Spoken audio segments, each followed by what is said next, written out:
Pemerintah akan segera melakukan uji coba penggunaan aplikasi Peduli Lindungi di 6 pasar tradisional di Indonesia.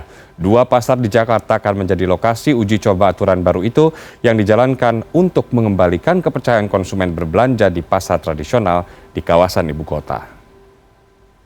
Ya, serupa dengan persyaratan untuk masuk ke sejumlah lokasi pusat keramaian seperti mal dan juga tempat wisata, penggunaan aplikasi Peduli Lindungi sebagai persyaratan masuk ke pasar tradisional menjadi salah satu hal yang baru.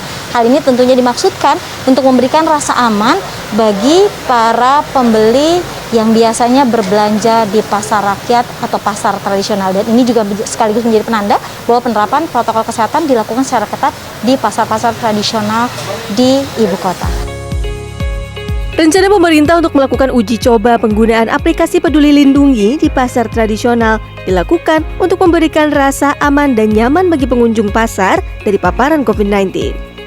Wacana penggunaan aplikasi Peduli Lindungi di pasar tradisional tersebut pun disambut baik pedagang dan pengunjung pasar. Dengan adanya pemeriksaan vaksin Peduli Lindungi, jadi ada manfaat bagi pengunjung, jadi ada manfaat keamanan juga. Jadi pengunjung nggak merasa khawatir untuk berbelanja di pasar. Kayaknya kalau sekarang lagi COVID gini harusnya yang ada proteksinya ya, seperti prokesnya. Kemudian kalau sekarang kan peduli gitu kan, itu pasti jadi salah satu tujuan kita untuk memilih tempat belanja ya.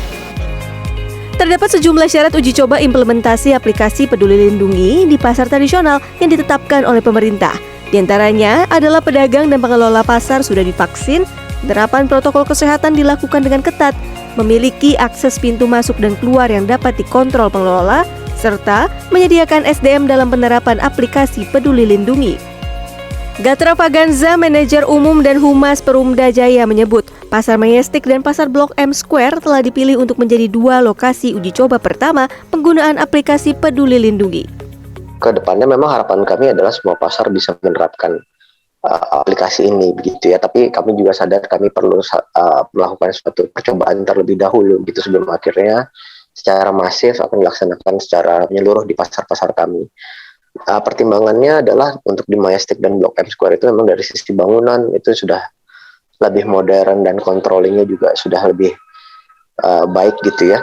Sehingga kami memutuskan untuk di tahap awal ini adalah di 2 pasar tersebut dulu. Ya.